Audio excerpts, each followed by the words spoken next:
以前一直很主动追一个男人，工作可以道歉，为了我却不行。男生就不能也主动一下吗？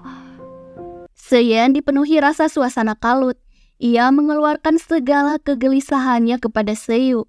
Menurut Seyen, apa yang membuat seorang wanita berubah yang pada awalnya ia sangat proaktif? Seiyu menjelaskan jika mengejar seseorang itu sangat melelahkan. Kemungkinan ini awal bagi sang lelaki untuk balik mengejar dan mulai berinisiatif. Ia menyetujui itu. Seyen lalu menambahkan perkataan Seiyu. Jika pondasi utama dalam sebuah hubungan adalah kejujuran, keduanya harus satu frekuensi. Dalam cinta, orang tak bisa meraihnya melalui kompromi tanpa syarat dan mengorbankan salah satu orang. Kita juga harus mengetahui dengan orang seperti apa kita akan menjalankan hidup. Seiyu merenungkan perkataan Seyen. Akhir-akhir ini, Yuyu berubah sikap lebih pengertian kepadanya.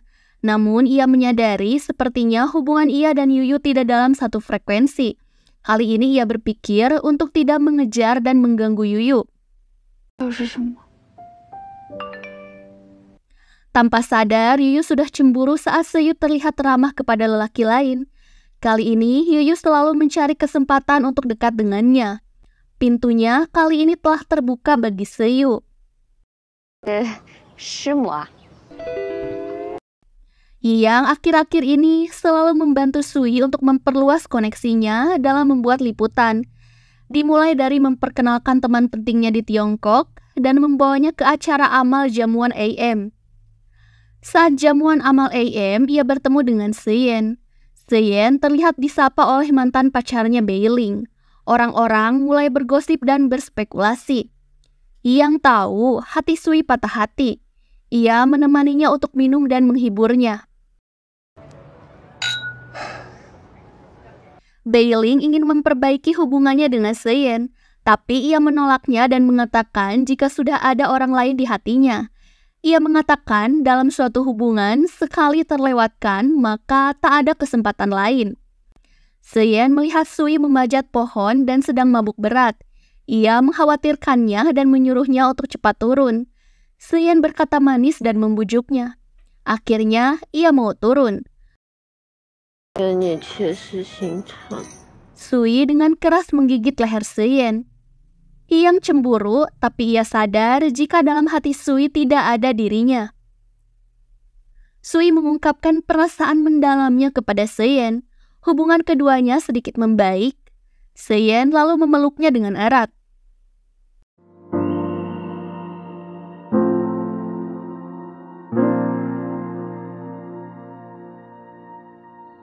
Saat bangun, Sui hanya mengingat jika semua yang terjadi hanyalah mimpi. Ia tak percaya jika Seyen berada di hadapannya semalam. Proyek liputan khusus Yuan Chang diambil alih oleh Yuling, tapi ia menulis artikel sangat kosong dan tanpa analisis yang tajam. Su Yuling dimarahi Ketua Yi atas hasil kerjanya. Su Yuling malah mengatai Sui jika ia memfitnahnya di depan Ketua Yi. Mereka bertengkar hebat di depan banyak orang. 听说那匹小黑马最近正追你呢，真的吗？在这一棵树上吧？哎，没有见过你现在这个样子。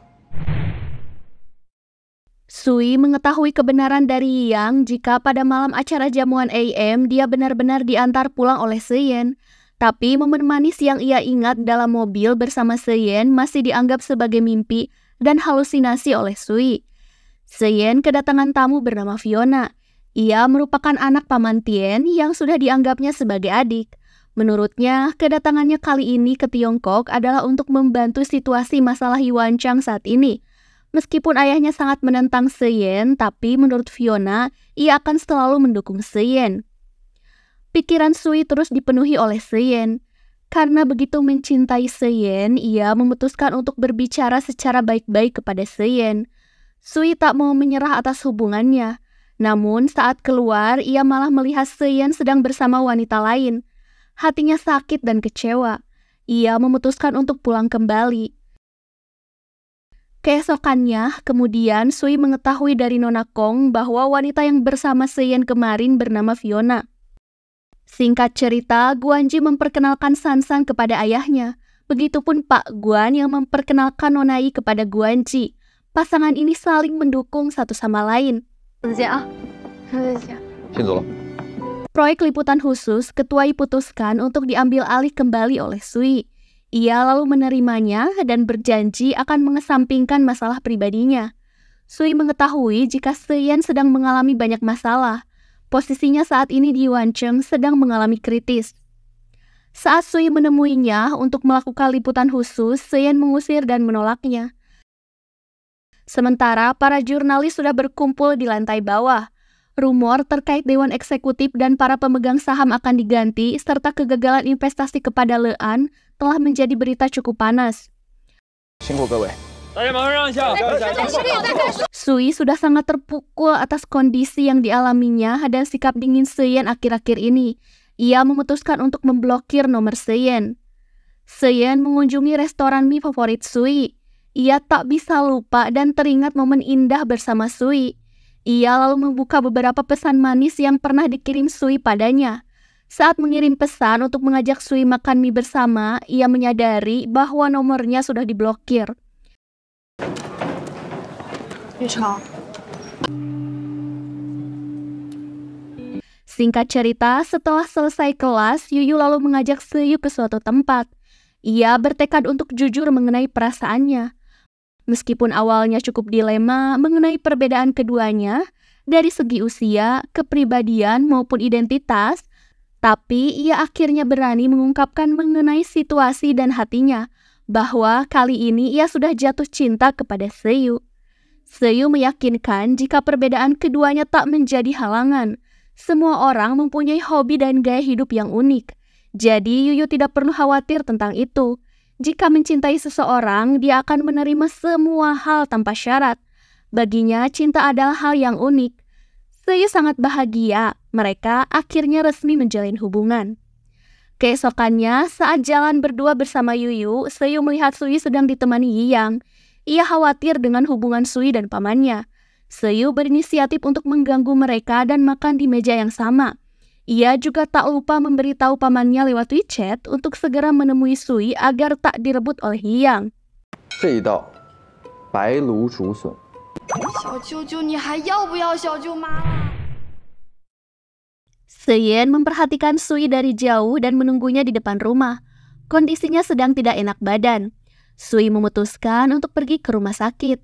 Saat Sui keluar dari apartemennya, terdengar suara yang tidak asing memanggilnya.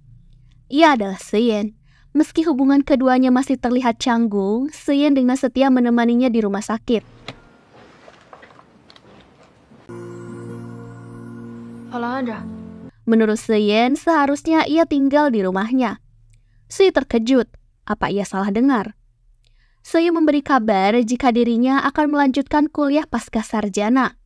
Sui meminta agar dipandu dan dibimbing oleh Yuyu selama kuliah magisternya. Sebagai hadiah, Yuyu memberikan sebuah kalung. Di dalam kalung itu terdapat makna namanya, yaitu Yu, yang memiliki arti perahu yang mengapung tak jelas. Setelah bertemu Seyu, menurutnya hatinya menemukan ketenangan dan merasakan keinginan untuk berhenti berlayar. Keromantisan keduanya sekarang sudah naik level. 我生病，你生病了？你没事吧？ Keadaan Sui tidak semakin baik. Ia pergi ke rumah sakit lagi untuk diinfus. Saat mendengar ini dari Seyu, Seyen khawatir dan menemaninya. Saat terbangun, Sui melihat Seyen sudah ada di sisinya dan jasnya sudah menyelimuti tubuhnya. Sui terlalu pusing dan tak ada tenaga untuk berjalan. Seyen lalu menggendongnya tanpa ragu. Sui menjelaskan kegelisahan dan kesalahpahamannya selama ini. Memang dia yang membuat hubungan mereka tidak sempurna dari awal. Namun seiring berjalannya waktu, Sui benar-benar tulus mencintai Seyen. Ia ingin memiliki akhir yang sempurna bersamanya. 不然你让我裸考。想不起来就别想了。 Sui telah mendapatkan kembali nomor Seyen setelah sebelumnya nomor Seyen ia blokir. Kali ini mereka kembali menggoda dan saling membalas pesan WeChat yang manis. Sementara para tertua terus mendesak agar Seyen mundur dari investasinya kepada Lean. Menurut mereka, ini sudah menghancurkan pondasi Wancheng. Seyen tetap pada keteguhannya. Ini memang keadaan krisis bagi Lean. Tapi ini bukan jalan buntu. Sebagai mitra, sangat tidak sopan menarik diri di tengah kesulitan mereka. Apapun hasilnya, Seyen akan tetap membayar Paman Tian dan Jiang sesuai perkiraan tingkat laba dalam laporan investasi. Tapi kedua tertua itu masih tampak tidak senang. Yang mengetahui jika Sui sudah rujuk bersama Seyen, ia tak berhenti mengatakan kepada Sui jika ia tak akan menyerah kepadanya. Lalu Sui menegaskan tak akan pernah ada Yang di hatinya. Yang kembali menjelaskan jika Sui tak perlu merasa terbebani atas dirinya. Soal perasaannya itu adalah urusannya. Mendapat koneksi dari Linje, Xingzhou kali ini akan wawancara kerja di perusahaan Yuancheng. Seyen mengetahuinya saat ia melihatnya di lantai 1. Saat masuk ke ruang wawancara, Xingzhou kaget ada Seyen di dalam ruangan itu. Saat memperkenalkan diri, ia gemetar tak karuan. Seyen mengingat jika Pak Fan pernah memberitahunya jika Xingzhou adalah pria yang tak dapat diandalkan. Xingzhou juga pernah mengira jika Seyen adalah paman Linje. Seyen tak suka dan langsung pergi dari ruangan. Hubungannya telah membaik. Sui dengan semangat di kantor Seyen untuk melakukan liputan khusus. Sui menunggunya dengan tenang. Pada akhirnya, mereka pergi nonton film romantis bersama di bioskop. Ada Fiona juga di sana. Fiona cemburu melihat keduanya.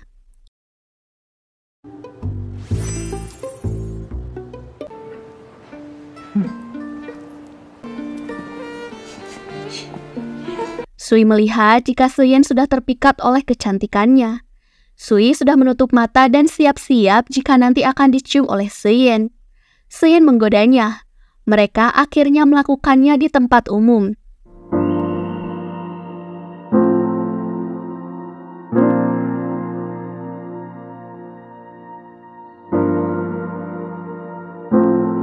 Seyen datang ke Lean untuk menyemangati para pegawai di sana. Menurut Cheng Kang, orang-orang di Lean sempat putus asa dan tak semangat. Mereka merasa kehilangan motivasi. Sejak kehilangan Brush, laboratorium Litbang sudah kehilangan ritme yang sistematis. Sulit menemukan penggantinya. Seyen lalu memberinya masukan. Hanya pimpinan yang berpikiran jernih dan bertekad yang bisa membuat Lean bangkit.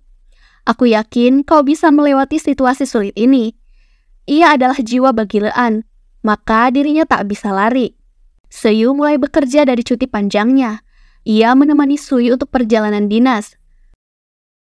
Setelah pekerjaan mereka selesai, ia dan Seyu pergi jalan-jalan dan berfoto bersama, serta menikmati keindahan kota tersebut.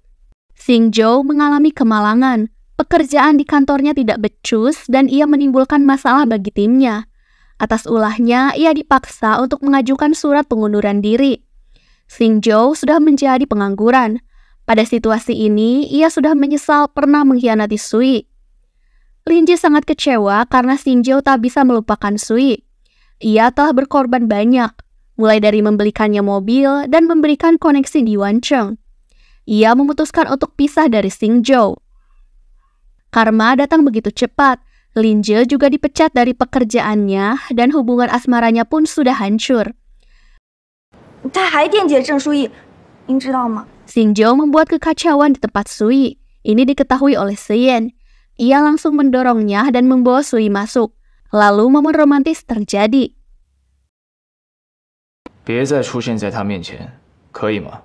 自己滚，别让我帮你。 Saat Seyen kembali dari acara jamuan bersama Lean, ia datang dalam keadaan mabuk.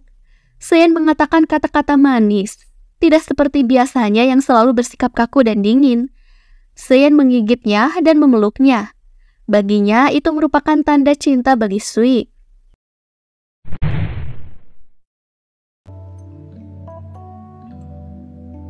你在这站了10分钟了。醒醒酒。亲亲小宝贝，哪天带他来家坐坐。 Guanji memutuskan untuk menemui Nonai. Ia ingin mengenal ibu tirinya lebih baik. Nonai sangat menyukai teh peonik narsisus. Guanji melakukan reservasi di kedai teh tersebut atas saran ayahnya. Guanji menceritakan tentang ayahnya yang selalu memuji Nonai dan peduli padanya. Guanji sudah dewasa. Ia mengerti dan akan selalu mendukung apapun keputusan dan pilihan yang akan diambil ayahnya demi kebahagiaannya. Hubungan ini sangat penting bagi ayahnya. Berharap Nonai bisa memberinya kesempatan. Nonai berjanji akan segera memberikan jawaban untuk ayahnya. Lean masih ada dalam masa krisis. Mereka tak bisa menyelesaikan peningkatan masalah teknisnya. Investasi ini kemungkinan akan merugi. Begitu juga dengan Dark Horse Teknologi. Tim yang belum matang tak bisa membuat banyak kemajuan. Kemungkinan hal ini akan cukup memakan waktu. Yang segera menemui Cheng Kang. Kebetulan sedang ada Seyen di sana. Ia ingin mendiskusikan soal pengakuisisian Lean oleh Dark Horse. Yang berharap dapat menggabungkan kedua kekuatan perusahaan tersebut. Pak Chen mendengarnya sangat marah, namun Yang berharap ia bisa mempertimbangkannya. Sementara Seyen dengan manis memberi Sui sebuah bunga. Ia senang sekali karena ternyata pacarnya sangat peka. Sui mendengar kabar jika Sansan bertemu Song Lelan di terminal, dan ia bahkan mendapatkan fotonya. Sui terburu-buru ke tempat itu dan meninggalkan Seyen. Sui berhasil melihat Song Lelan dari dekat dan berfoto dengannya.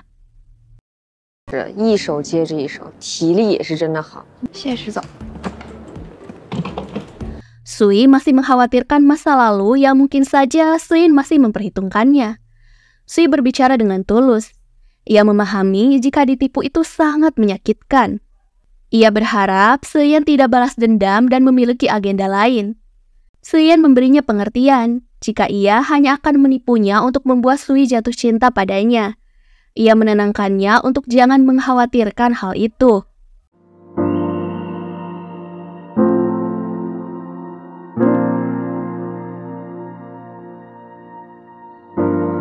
Seyen dengan pengertian menunjukkan keromantisannya setiap hari kepada Sui dari menjemputnya setiap kerja, membawakannya bunga, dan membelikannya kopi susu. Kali ini, Seyen juga secara khusus memberikannya sebuah gelang serta beberapa paket hadiah ke rumahnya. Mereka makan berdua di kedai mie langganan. Di tengah mengobrol, Seyen mendapatkan telepon dari kakaknya. Seyen lalu menanyakan apa Sui akan menyapa kakaknya. Sui merasa belum siap. Menurutnya akan ada momen yang tepat suatu saat bisa menyapa dan bertemu keluarga Seyen. Sui belum tahu jika kakaknya Seyen adalah artis favoritnya yaitu Song Lelan. Di kantor terdengar desas-desus yang menyebar dengan cepat jika Sui berpacaran dengan paman Seiyu yang kemungkinan umurnya sudah tua. Sudah dipastikan jika Su Yuling lah yang menyebarkan rumor tersebut. 你不知道我男朋友，那你还瞎传？但是人人都在传你的事儿。 Sui membuat perhitungan atas fitnahan Su Yuling. Saat mereka bertengkar, Yuling tak sengaja membuat tangan Sui terluka. Ia panik dan pergi begitu saja. Kekacauan yang ia buat tak ada habisnya. Ia menganggap jika Pak Shu adalah pacar Sui. Yuling mengadu domba dan memberitahukan fitnahan tersebut kepada istrinya Pak Shu. Tapi Nyonya Shu tidak terpengaruh dan memberitahu Yuling jika pacarnya Sui seharusnya adalah Seyen. Di sini, Yuling tak bisa berkata apapun. Bagaimana bisa pacar Sui masih Seyen? Sui bersikap manja kepada Seyen. Karena tangannya sakit, ia berharap Seyen bisa menyuapinya, membawakannya tas, menyisirkan rambutnya, dan sering menemaninya.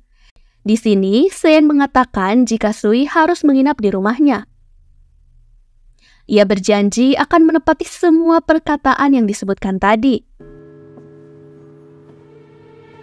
Su Yuling dipindahkan posisinya ke bagian edukasi karena tindakannya beberapa akhir ini sudah keterlaluan. Ia tak terima dan memilih mengajukan pengunduran diri dari Financial Introduct. Seyen sangat bahagia Sui tinggal di rumahnya. Ia berharap Sui bisa tinggal lebih lama. Seyen menepati janjinya dan mulai melakukan tindakan-tindakan manis.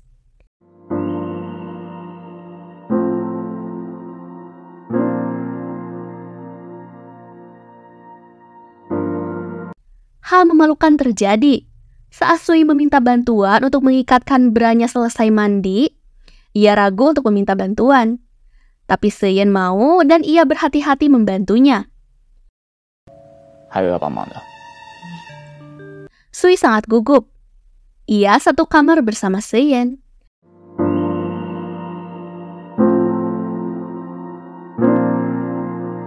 Saat tengah tertidur, Seyen menciumnya dan tak sengaja menekan tangan Sui yang sedang terluka.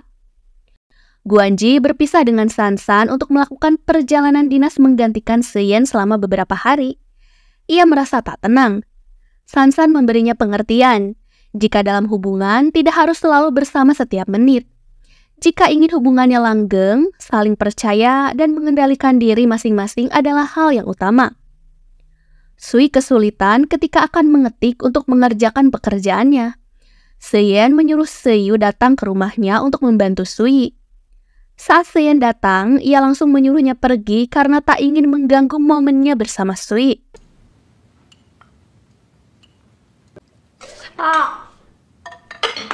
Sui merengek untuk meminta digendong saat sedang makan.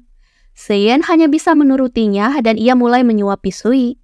Setelah makan, Seyen lanjut berkutat dengan pekerjaannya. Sui hanya bisa menatapnya. Dia mulai memikirkan trik aneh dan mencoba menggoda Seyen dengan pakaian sedikit terbuka. Seyen kali ini tidak menggubrisnya. 睡前记得吃止疼药。 Namun, mereka akhirnya melakukan momen panas itu di keesokan malamnya.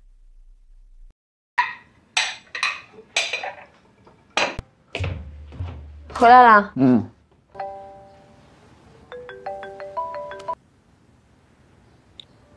Sui. Artikel liputan khusus yang dibuat Sui tentang analisis krisis situasi Lean membuat Cengkang mengesampingkan egonya dan menyetujui Lean untuk bekerja sama dengan Dark Horse atau kemungkinan diakuisisi. 实验现在会不会很麻烦？ Singkat cerita, saat Seyen pulang kerja, sekarang adalah tugas Sui untuk melakukan hal-hal manis kepada Seyen, seperti menyiapkan sandal, membukakan jas, dan membawakannya minuman. 我先谢谢郑大记者了。 Seyen menemui Yang untuk mendiskusikan rencana bisnis ke depan kedua perusahaan tersebut. Seyen ingin menghentikan Lean diakuisisi oleh Dark Horse. Menurutnya, Lean mempunyai tim dan lini produksi yang matang, sementara Dark Horse punya bakat teknik inti seperti Brush. Keduanya mempunyai kelebihan. Seyen mengetahui masalah Dark Horse. Seyen mengharapkan Dark Horse bisa mempertimbangkan untuk kerjasama dalam penelitian untuk mengatasi tantangan teknis dan berbagi penghargaan serta keuntungan bersama. Setelah negosiasi lama, Yang kemungkinan akan mempertimbangkan proposal itu.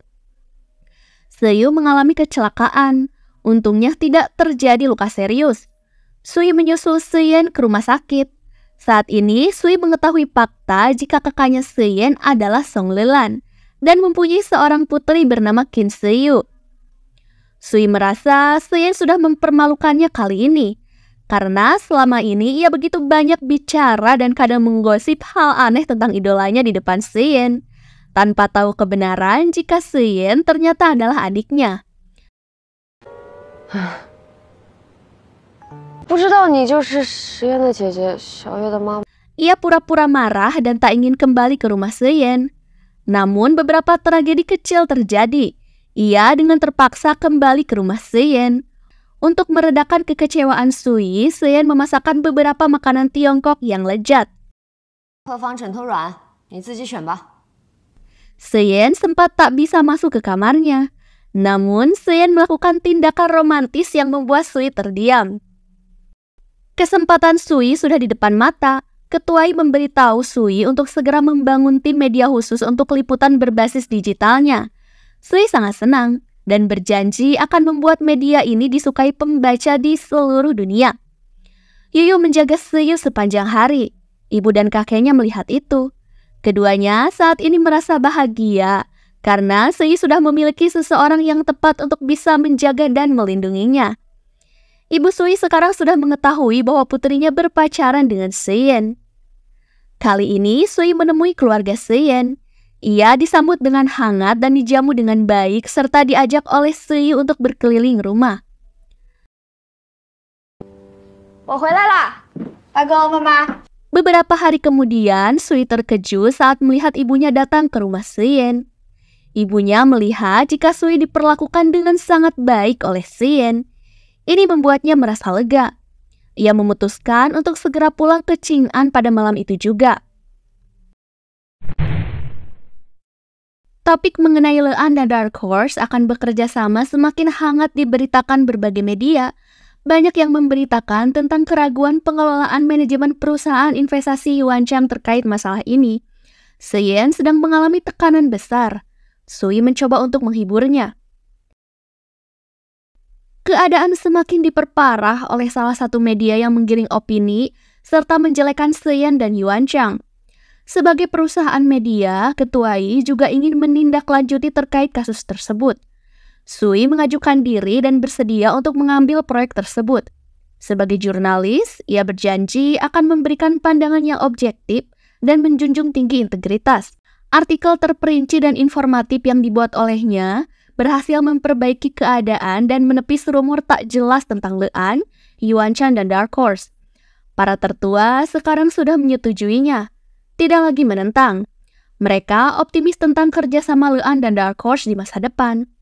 Para tertua sekarang begitu memuji Seyen. Media integritas sekarang akan semakin dikembangkan dan diperluas. Bui mempercayakan Sui untuk memimpin proyek tersebut. Sui mempresentasikan rancangan kinerjanya di depan ketua pemimpin redaksi. Sui sangat dipuji dan diapresiasi pada awalnya. Namun ketua Pemred memutuskan untuk tak menyetujui hal tersebut. Ia masih dianggap sangat muda dan belum berpengalaman. Sui menerima keputusan ini. Ia bertekad untuk membuktikan dirinya untuk berada di garis depan dan membuat artikel bagus lebih banyak.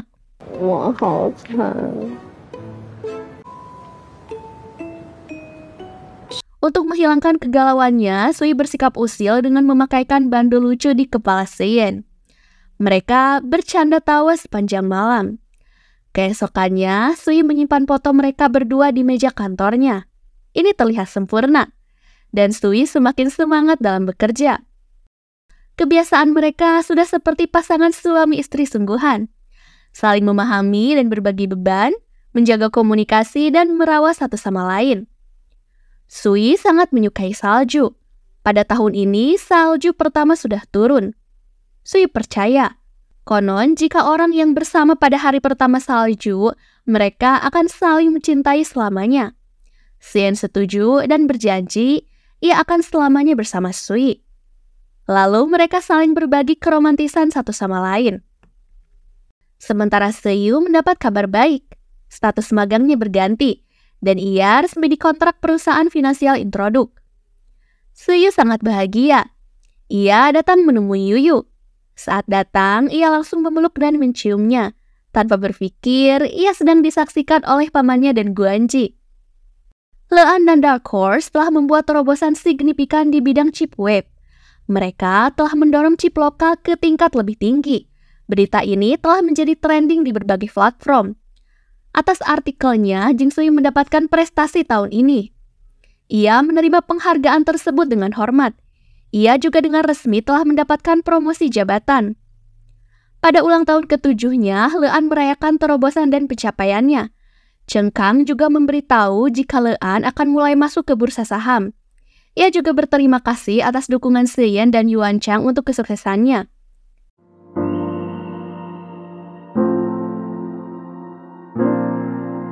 Akhirnya, Seyen telah resmi melamar Sui. Sedangkan Pak Guan dan Nona Yi telah resmi jadi pasangan suami istri. Seiyu dan Sansan juga telah bahagia dengan pasangannya. Mereka semua telah merencanakan untuk lanjut ke jenjang hubungan yang lebih serius, yaitu menikah. 这集体婚礼多热闹，多好玩啊，对不对？